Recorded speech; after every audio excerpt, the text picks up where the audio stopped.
사랑하는 탁구마 교회 성도 여러분, 안녕하십니까? 오늘 안식일을 맞이해서 하나님의 위로와 평강과 은총이 각 가정에서 예배 드리는 모든 성도들에게 충만히 임하시기를 주님의 이름으로 축복합니다. 우리 다 함께 로마서 15장 13절의 말씀을 보겠습니다. 로마서 15장 13절, 로마서 15장 13절입니다. 소망의 하나님이 모든 기쁨과 평강을 믿음 안에서 너희에게 충만하게 하사 성령의 능력으로 소망이 넘치게 하시기를 원하노라. 아멘. 오늘 저는 로마서 15장 13절을 본문으로 해서 지금은 우리가 소망의 하나님을 바라볼 때이다. 지금은 우리가 소망의 하나님을 바라볼 때이다. 이런 제목으로 하나님의 말씀을 함께 나누려고 합니다. 에리 프롬이라는 사람이 있는데요. 이 사람은 인간을 호모 에스퍼런스라고 정의를 했습니다. 여기에 에스퍼런스라는 말은 라틴어로 희망이라는 뜻입니다. 결국 인간은 이 땅에서 희망을 갖고 사는 존재라는 말이지요. 13세기에 이탈리아의 유명한 시인 가운데 단테라는 사람이 있는데 이 사람이 신곡이라는 작품을 썼습니다. 그 신곡의 지옥편에 나오는 지옥문 입구에 이런 시가 새겨져 있어요. 나를 지나는 사람은 슬픔의 도시로, 나를 지나는 사람은 영원한 비탄으로, 나를 지나는 사람은 망자에 이른다. 여기에 들어오는 자 일체의 희망을 버려라. 단테에게 있어서 지옥은 어떤 곳인가? 희망이 없는 곳입니다. 모든 희망을 포기하는 곳입니다. 희망이 없는 것, 곧 절망은 죽음에 이르는 병이라고 덴마크의 철학자 케고르는 말했습니다. 그러므로 소망을 가지고 사는 것은 우리 삶의 질과 내용을 결정하는 중요한 요소가 됩니다. 하지만 어디에, 무엇에, 누구에게 소망을 두고 사느냐에 따라 우리의 운명이 달라지고 결정되기 때문에 소망을 둘 장소와 소망의 대상을 성경적으로 정확하게 아는 것은 매우 중요합니다. 첫 번째 우리가 생각할 주제는 이 세상에 헛된 소망을 두지 말라 하는 것입니다. 무엇이라고요? 이 세상에 헛된 소망을 두지 말라. 요한일서 2장 15절에 요한은 우리에게 이렇게 권면합니다. 요한일서 2장 15절에 이 세상이나 세상에 있는 것들을 사랑하지 말라. 누구든지 세상을 사랑하면 아버지의 사랑이 그 안에 있지 아니하다고 말씀하고 있어요. 한자 말에 수와 마분 차생 가원이라 하는 말이 있어요. 수와 마분 차생 가원. 이것은 개똥밭에 굴러도 이성이 좋다. 그런 의미입니다. 이거하고 비슷한 표현으로 사용하는 것이 있는데 땡감을 따먹어도 이성이 좋다라는 표현이 또 있어요. 땡감을 따먹어도, 땡감은 감 가운데서 아주 떫은 감을 땡감이라 그래요. 그 말은 고생스러워도 이 세상에서 사는 게 좋다는 의미예요. 물론 우리는 이 세상에서 주어진 삶을 열심히 성실하게 하루하루 살아가야 합니다. 하지만 성경은 이 세상과 세상의 것은 영원하지 않다라고 말씀하고 있어요. 우리가 지난기에 배운 다니엘서의 2장 느부갓네살이 꿈에 본 신상을 통해 하나님께서 우리에게 어떤 교훈을 주고 계실까요? 다니엘 당시의 근동 지역의 패권 국가는 느부갓네살이 다스리던 황금의 나라 바빌론 제국이었습니다. 느부갓네살 왕은 영원히 망하지 않을 제국을 꿈꾸며 바빌론 성을 이중성벽으로 건축하고 그 둘레에 강물이 흐르는 해저를 건설했습니다.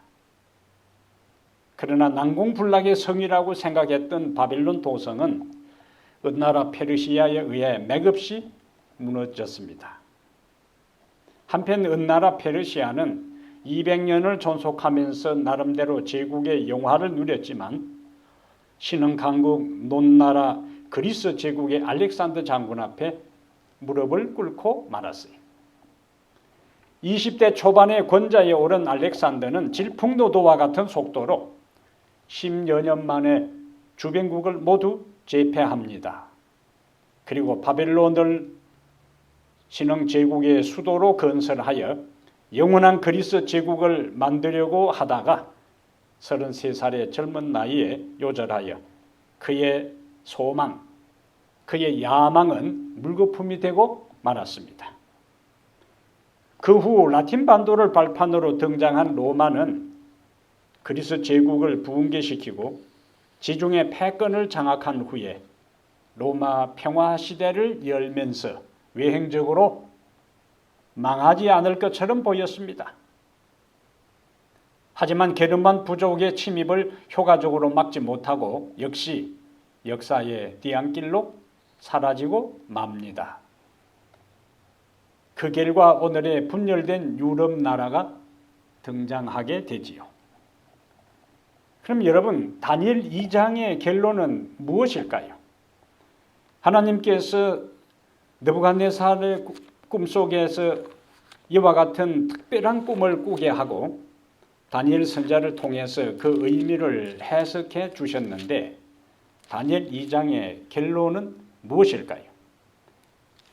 그 결론을 다니엘은 이렇게 이야기하고 있습니다. 다니엘 2장 34절 35절입니다.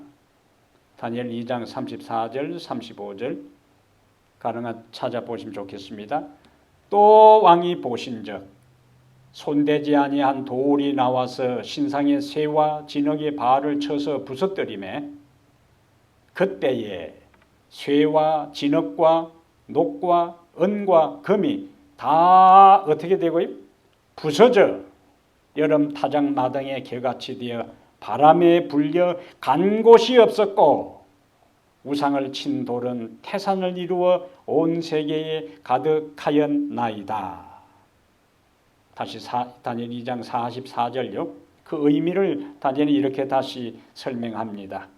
다니엘 2장 44절 이 여러 왕들의 시대에 그 다음에요 하늘의 하나님이 한 나라를 세우시리니 이것은 영원히 망하지도 아니할 것이요 그 국권이 다른 백성에게로 돌아가지도 아니할 것이요 도리어 이 모든 나라를 쳐서 멸망시키고 영원히 설 것이라. 그게 보면 이 세상 나라의 멸망을 이야기합니다. 이 세상의 모든 나라는 결국에 여름 타작 마당에 개같이 되어 바람에 불려 간 곳이 없게 될 것이라고 성경은 말씀하고 있어요. 우리가 성경을 배우고 예언을 연구하는 목적이 어디에 있을까요? 그것은 역사의 결국을 깨달아 오늘 내가 무엇에 소망을 두고 살아야 할지를 분명하게 이해하기 위함인 것입니다. 오늘 살아가는 대부분의 사람들은 사라질 세상에서 없어질 물질에 소망을 두고 살아갑니다. 그런데 우리가 앞에서 읽은 것처럼 요한일서 2장 15절에 성경은 이 세상이나 세상에 있는 것들을 사랑하지 말라, 애착을 갖지 말라, 소망을 두지 말라, 집착하지 말라는 말씀이에요. 그럼 왜 우리는 이 세상이나 세상에 있는 것들을 사랑하지 말고 소망을 두지 말고 집착이나 애착을 두지 말라고 성경이 말씀하고 있는가? 그것은 요한일서 2장 17절에 그 이유를 설명합니다. 우리가 다니엘 2장 44절에 본 것처럼 이 세상도 그 욕심, 정욕도 다 지나가기 때문이라고 말씀하는 것입니다.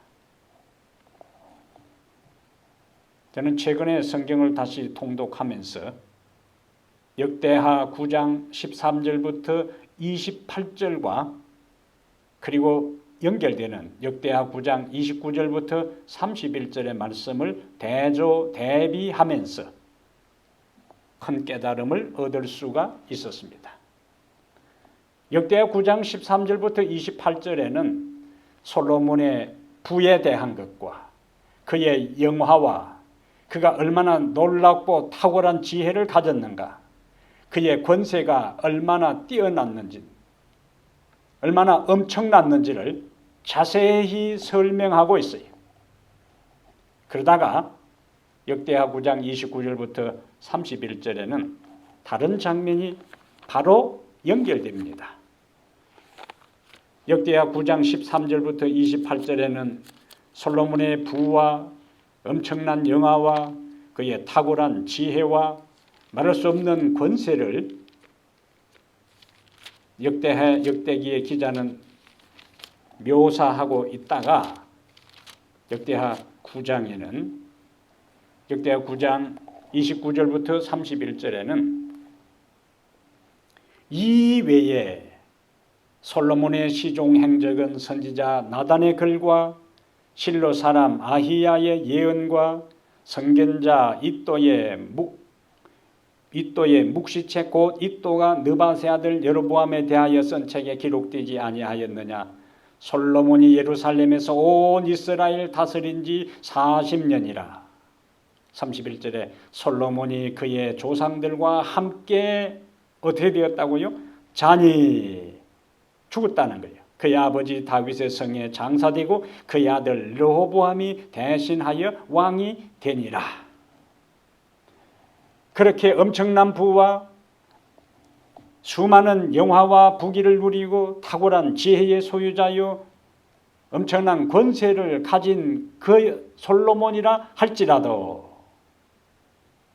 그 엄청난 솔로몬의 부귀 영화를 기록해 놓은 다음에 짧게 3절에 걸쳐서 솔로몬의 죽음을 기록하고 있습니다.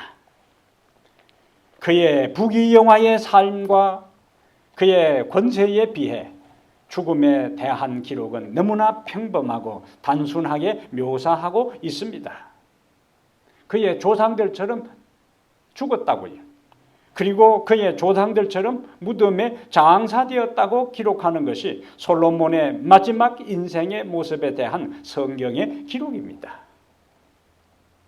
이러한 역대기의 기자는 성경을 접하는 우리들에게 어떤 메시지를 던져주고 있을까요?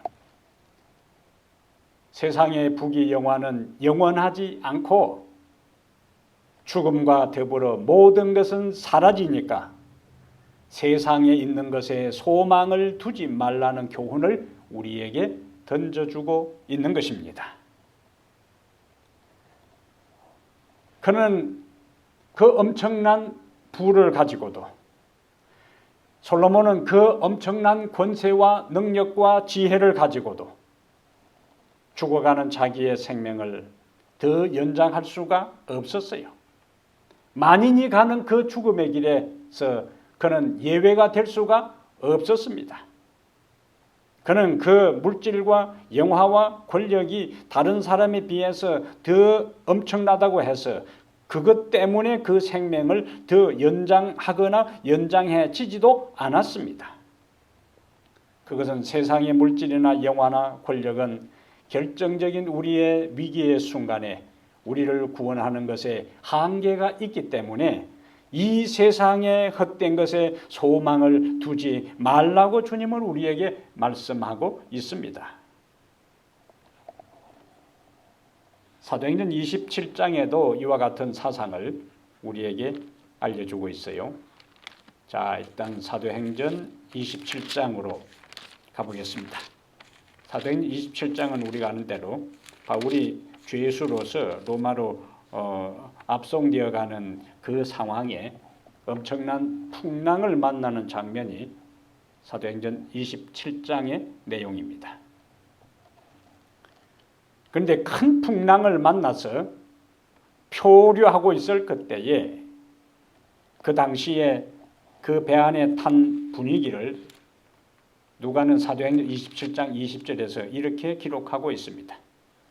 사도행전 27장 20절 여러 날 동안 해도 별도 보이지 아니하고 큰 풍랑이 그대로 있음에 구원의 여망마저 없어졌더라.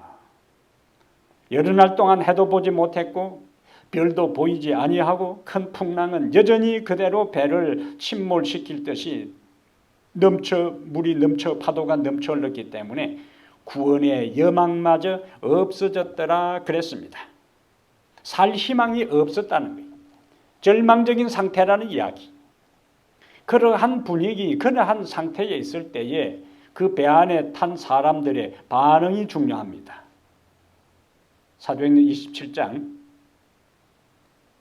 18절에 그러한 풍랑 가운데 살 희망이 없을 때에 해도 달도 보이지 아니하는 그 절망의 순간에 그들이 나타낸 반응이요. 27장 18절 우리가 풍랑으로 심히 애쓰다가 이튿날 사공들이 어떻게 했습니까?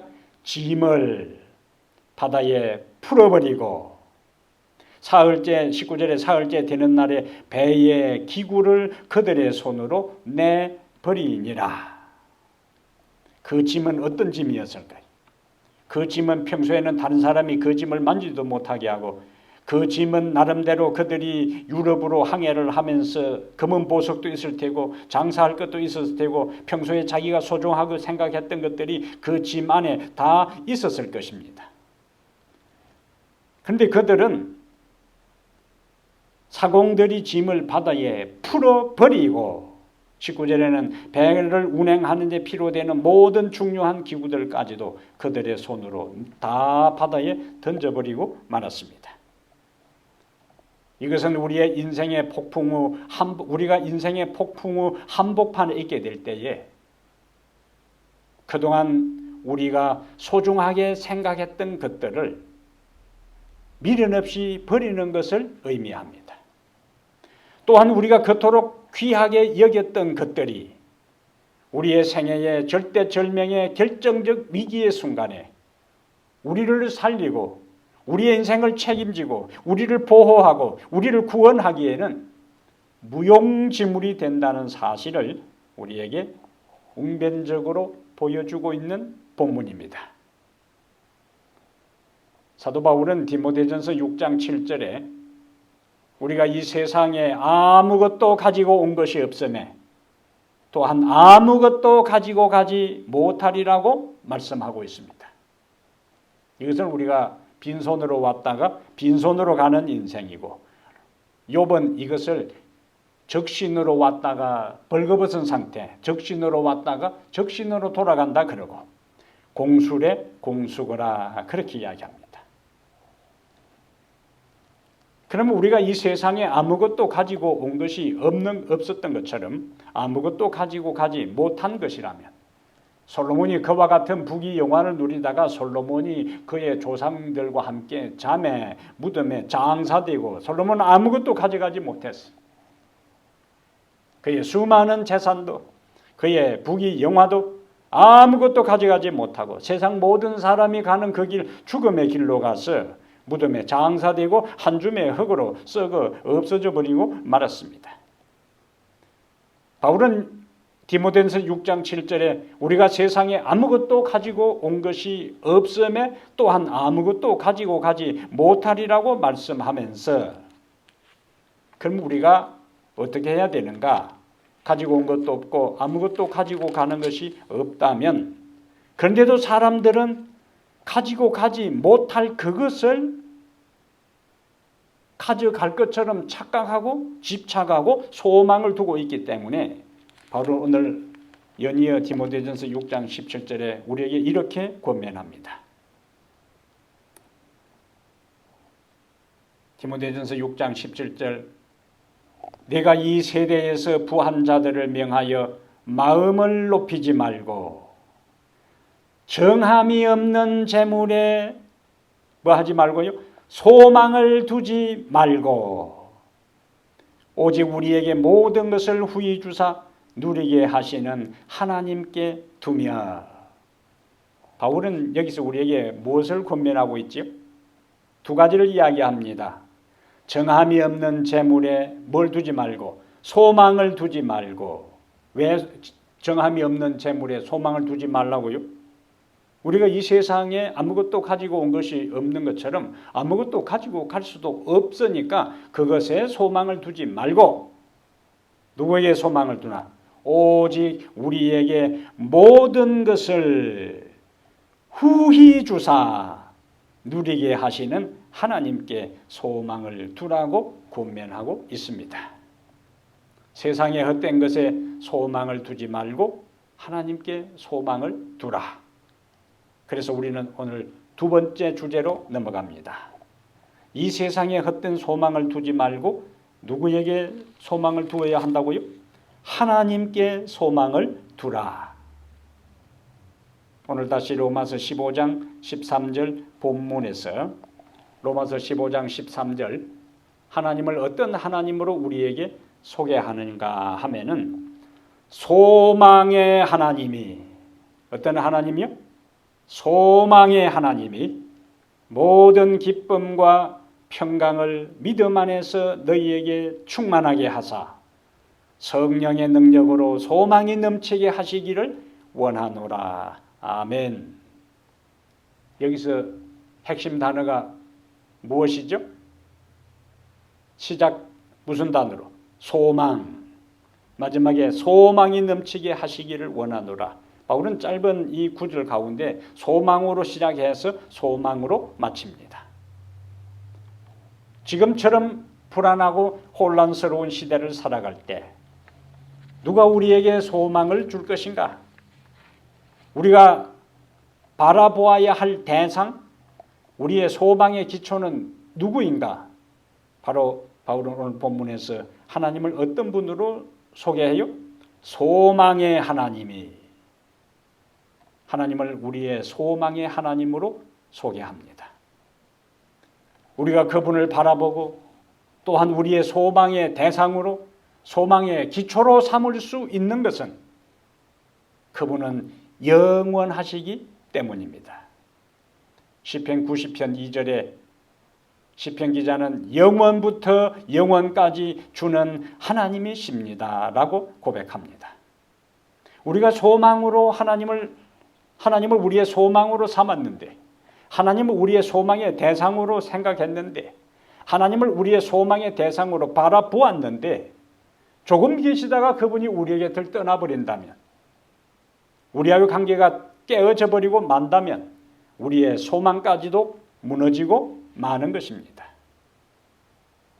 그리고 그분이 우리의 삶에 무관심하고 그분이 우리의 삶에 관여하지 않고 우리의 삶에 관심이 없다면, 아무리 우리가 하나님을 우리의 소망의 구주로, 소망의 대상으로, 소망의 기초로, 소망의 터전으로 삼고 바라본다 할지라도 그분이 우리의 삶에 무관심하다면, 냉랭하다면 짝사랑에 불과하고 말지요.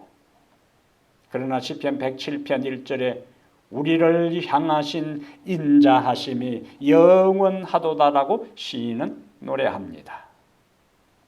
우리가 하나님을 소망으로 삼고 바라볼 수 있는 것은 그분은 변하지 않는 한결같으신 분이시고 우리에게 하신 약속을 이루시는 분이시기 때문에 우리는 그분을 우리의 소망의 대상으로, 소망의 주로 믿고 바라볼 수가 있습니다. 민수기 23장 19절, 민수기 23장 19절에 하나님은 사람이 아니시니 거짓말을 하지 않으시고 인생이 아니시니 후회가 없으시도다. 어찌 그 말씀하신 바를 행하지 않으시며 하신 말씀을 실행하지 않으시랴. 얼마나 든든합니까? 얼마나 격려가 됩니까? 얼마나 위로가 됩니까? 그분은 우리에게 약속하신 것을 반드시 이루시는 분이십니다. 그분은 사람처럼 변하고 사람처럼 거짓말하고 사람처럼 후회하고 사람처럼 기억이 없다라고 말씀하시는 분이 아니라 하나님은 우리에게 하신 약속을 기억하시고 당신의 시간표에 따라 당신의 영광을 위하여 우리의 삶에 우리 개개인에게 가장 유익된 시간표에 따라서 당신의 약속하신 것을 이루시고 성취하시고 응답하시는 분이심에 대해 감사하게 되기를 바랍니다. 한편으로 우리가 그분을 우리의 소망의 대상으로 바라보고 소망의 기초로 소망의 근원으로 삼을 수 있는 것은 그분은 지금도 우리와 함께 하시고 우리를 돌보시고 우리를 격려하시고 우리를 위로하시고 우리의 한숨 소리를 그치게 하시고 우리의 눈에 흐르는 눈물을 닦아주시는 분이시기 때문에 우리는 그분을 우리의 소망의 대상으로 삼고 바라볼 수가 있습니다. 그러므로 우리는 어떤 경우에도 어떤 처지에도 어떤 상황에서도 어디에서든지 어떤 지경에 처했다 할지라도 그분을 우리의 소망으로 삼을 수가 있어요. 시편 43편 5절에 시인은 이렇게 이야기합니다. 시편 43편 5절에 내 영혼아 네가 어찌하여 낙심하며 어찌하여 내 속에서 불안해하는가. 너는 하나님께 소망을 두라. 그가 나타나 도우심으로 말미암아 내 하나님을 여전히 찬송하리로다. 아멘. 내 영혼아 네가 어찌하여 낙심하며 어찌하여 내 속에서 불안해하는고. 인생을 살아가면서 우리는 낙심될 일들이 많이 있습니다. 지금처럼 불안한 세상을 살아갈 때가 많이 있습니다. 염려와 근심 속에 살 때도 많이 있습니다. 불안과 초조 속에서 어쩔 줄 몰라 갈등하고 방황할 때도 있습니다. 이런 때에 시편 기자는 시편 43편 5절에서 우리에게 이렇게 말씀합니다. 내가 어찌하여 낙심하며 어찌하여 내 속에서 불안해하는가. 너는 그 다음에 뭐라고 말씀하세요? 하나님께 소망을 두라. 누구에게요? 하나님께 소망을 두라. 그렇게 하면은 그가 나타나 도우심으로 말미암아 내 하나님을 여전히 찬송하리로다. 처음에는 낙심한 상태에 있었고 처음에는 불안한 가운데 있었고 초조한 가운데 있었고 염려와 근심 속에 있던 사람이 하나님께 소망을 둘 때 하나님은 나타나 우리를 도우시고 하나님이 우리를 도우심으로 우리의 인생의 문제가 해결될 때에 우리는 하나님을 여전히 찬송할 수 있습니다. 그분께 영광을 돌릴 수가 있습니다. 그래서 시편 146편 5절에 야곱의 하나님을 자기의 도움으로 삼으며 여호와 자기 하나님에게 자기의 소망을 두는 자는 복이 있도다라고 말씀하십니다. 우리는 날마다 하나님으로부터 소망을 공급받아야 합니다. 소망은 우리 자신에게 있는 것이 아니라 하나님께 있고 소망의 주를 바라보는 자에게 하나님은 소망을 주시는 것입니다. 날마다 하나님을 여러분의 소망의 주로 삼고 바라보고 사시게 되기를 축복합니다. 세 번째 우리가 생각할 기별은 소망 가운데 기쁨과 평강을 경험하라. 소망 가운데 기쁨과 평강을 경험하라. 다시 오늘 본문으로 돌아가세요. 로마서 15장 13절에 소망의 하나님이 모든 기쁨과 평강을 믿음 안에서 너희에게 충만하게 하사 성령의 능력으로 소망이 넘치게 하시기를 원하노라. 소망을 가진 자가 무엇을 경험할 수 있는가? 기쁨과 평강을 경험할 수 있습니다. 소망이 없는 사람, 희망을 상실한 사람, 절망한 사람은 기쁨과 평강을 누릴 수가 없어요. 오직 그의 마음속에 하나님을 소망으로 삼고 소망의 기초와 근본으로 삼고 그분을 바라보는 사람만이 하나님 안에서 기쁨과 평강을 경험하고 누릴 수가 있다는 말씀입니다. 예레미야 29장 11절에도 같은 원리의 말씀을 우리에게 해주고 있습니다. 예레미야 29장 11절에 여호와의 말씀이니라. 하나님께서 자신의 말씀임을 강조하고 나서요. 여호와의 말씀이니라. 어느 누구의 이야기가 아니요. 어느 누구의 보장이 아니요. 어느 누구가 전달하는 게 아니요. 여호와의 말씀이니라. 너희를 향한 나의 생각을 내가 아나니 평안이요 재앙이 아니니라. 너희에게 미래와 희망을 주는 것이니라. 예레미야 29장은 바벨론의 포로로 잡혀가 있는 유다 백성들을 향한 예레미야 선지자를 통하여 주신 하나님의 기별이에요. 그들은 지금 절망 가운데 있습니다. 그들은 지금 포로로 잡혀와 있어요. 그들은 지금 포로의 신세에서 날마다 그 열사의 땅에서 끌려나가 힘들게 하루하루를 일을 하면서 버티어 살아가는 상황 가운데 있어요. 그들에게는 미래가 보이지 않습니다. 그들에게는 희망이 없습니다.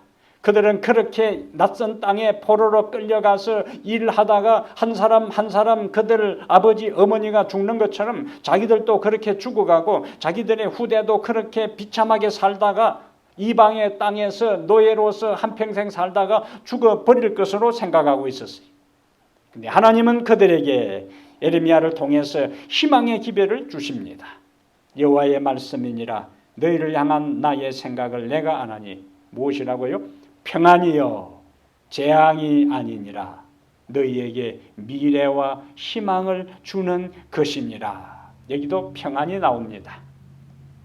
하나님께서 주시는 미래와 소망을 갖고 사는 사람들은 비록 포로로 잡혀가 있는 그들 가운데서도 평안을 누릴 수가 있다는 이야기고, 그래서 지금은 힘들어도 머지않은 장래에 하나님께서 70년이 되면은 다시 고국으로 돌아가서 황폐된 예루살렘 성벽을 재건하고 불타버린 예루살렘 성전을 중건한 다음 다시 하나님께 예배하고 영적 공동체를 회복하고 세상 만민들을 향하여 살아계신 하나님의 능력과 역사와 사랑을 증거할 민족이 될 것을 그들은 소망할 수가 있었습니다. 다시 사도행전 27장에 가서 로마로 가는 도중 큰 풍랑을 만나 파선 직전에 있는 배의 상황을 한번 생각해 보겠습니다. 반복적으로 엄청난 풍랑이 그 배를 집어삼킬 듯이 달려들 때에 배에 탄 사람들은 자기들이 할 수 있는 일을 다 했어요. 그래도 상황은 달라지지 않았습니다. 그리하여 그들은 모든 것을 포기하고 자포자기하고 체념한 상태에서 이제는 바람 부는 대로 물결 치는 대로 그냥 표류하기 시작했습니다. 그러다 보니 그들은 표류하기 시작했다는 것은 희망을 잃었다는 거예요. 그래서 사도행전 27장 20절에 살 희망이 보이지 않았다 그랬어요. 왜냐하면 여러 날 동안 해와 별이 보이지 않았고 큰 풍랑은 그대로 있었기 때문에 사람들은 살 희망을 상실했어요. 그런데 하지만 풍랑이는 바다 한가운데서 동일한 바다 한복판에서 동일한 배 가운데서 동일한 시간대에 똑같은 그 환경 속에 있었지만은 바울은 선원들과 달랐습니다. 바울은 성객들과 달랐습니다. 그는 위기와 혼란 중에서도 침착했어요. 그리고 배에 탄 사람들을 오히려 위로하기 시작합니다. 사도행전 27장 22절입니다. 사도행전 27장 22절에 내가 너희를 권하노니 이제는 안심하라. 평안하라는 말씀. 너희 중 아무도 생명에는 아무런 손상이 없겠고 오직 배뿐이니라. 그러면 바울이 그 위기와 혼란 중에서도 큰 풍랑이 있는 한복판에서도 삶과 죽음의 갈길에서 그 배에 탄 모든 사람들이 살 희망을 상실한 그 가운데서도 바울은 어떻게 그들에게 안심하라, 너희 중 아무도 생명에는 아무런 손상이 없을 것이라고 담대하게 말할 수 있었을까요?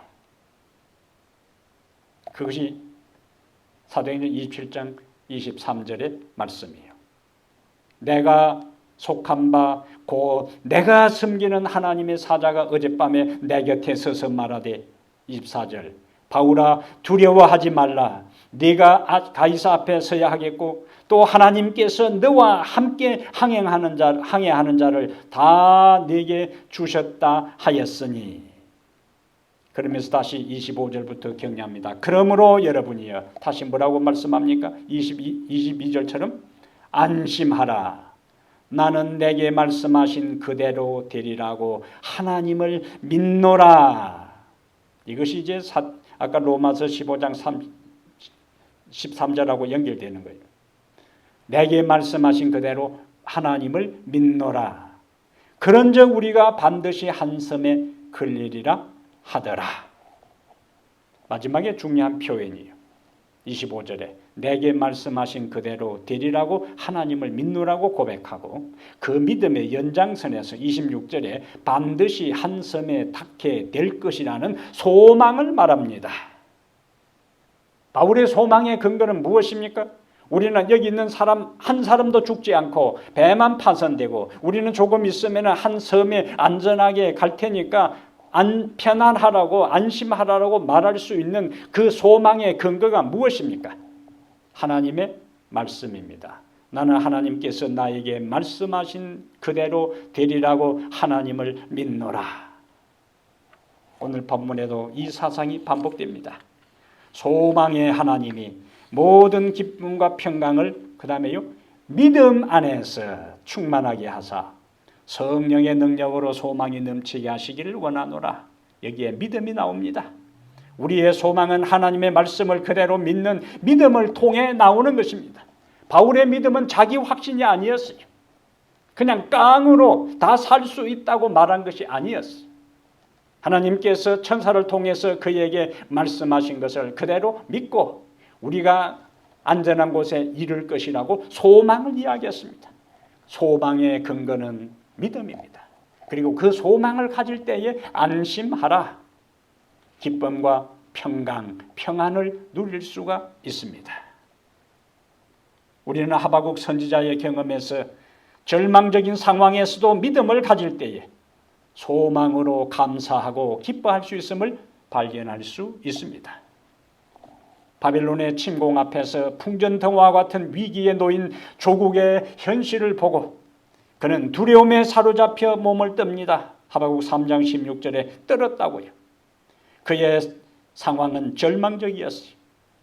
그러나 그는 하나님께서 그에게 말씀하신 하박국 2장 4절의 말씀을 붙잡습니다. 하박국 2장 4절에 하나님께서 그에게 말씀합니다. 의인은 그의 믿음으로 말미암아 살리라. 여기에 믿음이 나와요.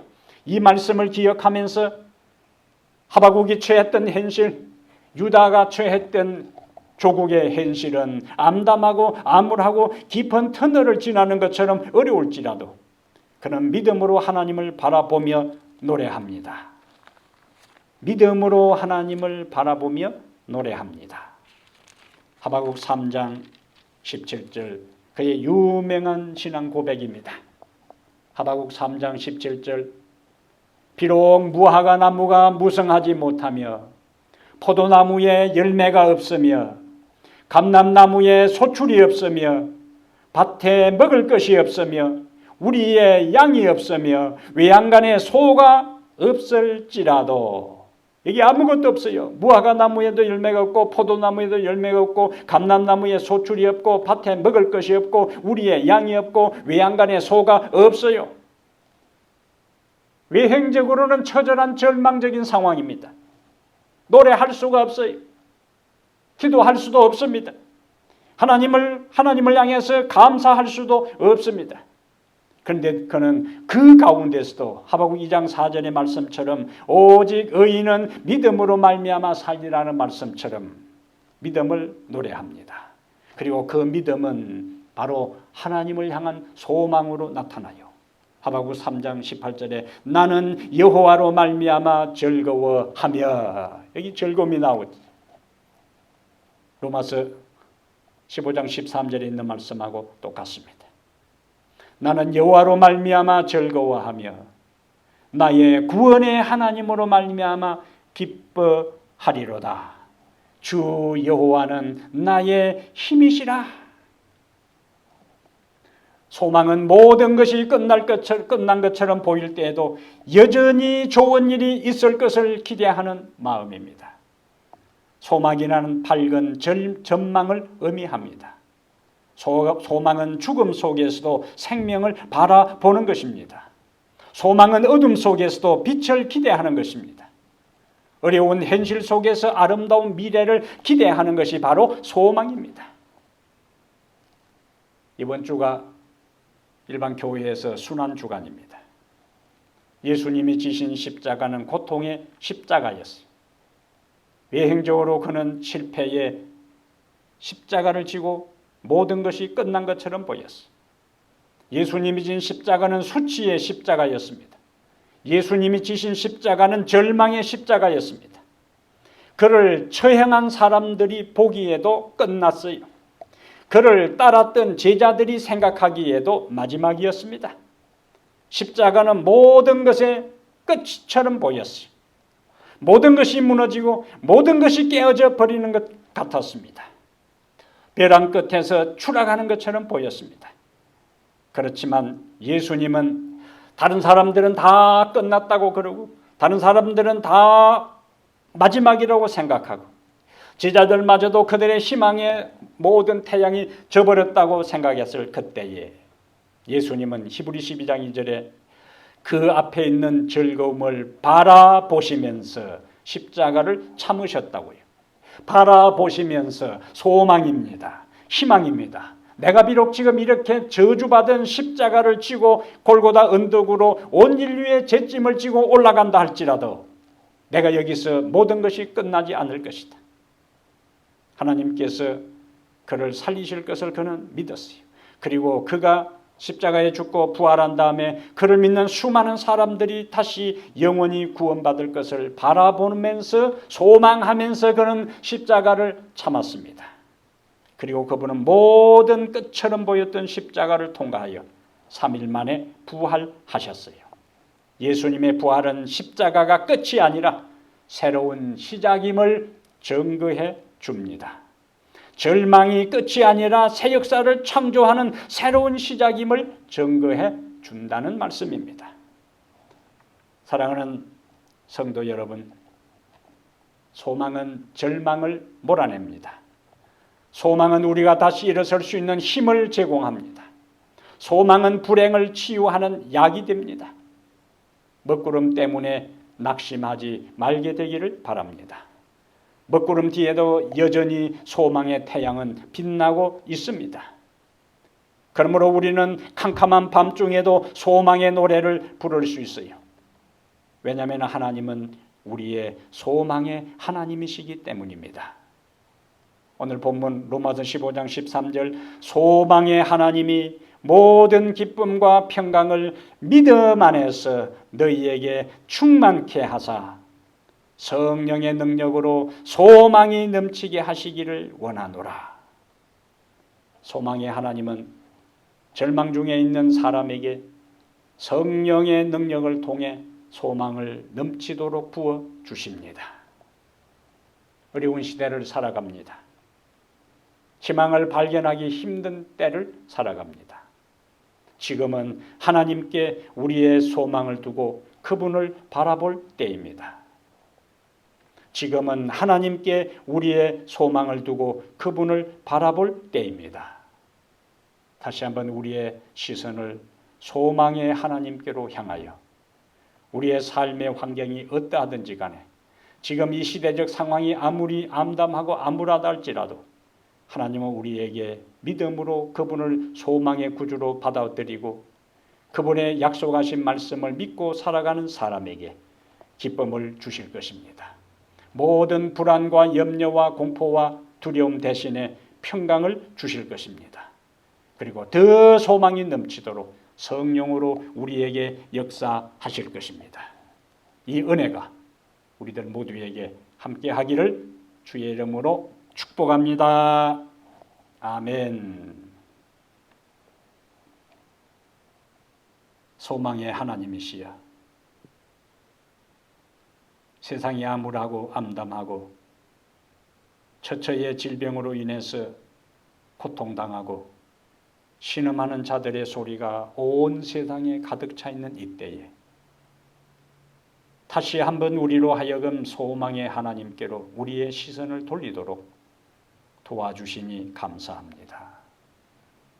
이 세상의 것에 소망을 두지 말고 이 세상에 소망을 두지 말고 이 세상의 그 무엇에 이 세상의 그 어떤 누구에게도 소망을 두지 말고 언제나 우리와 함께 하시고 언제나 우리를 도우시며 불변하시고 우리에게 은혜를 베푸시고 자비를 베푸시는 자비하신 하나님께 우리의 소망을 두고 살아가도록 도와주시옵소서.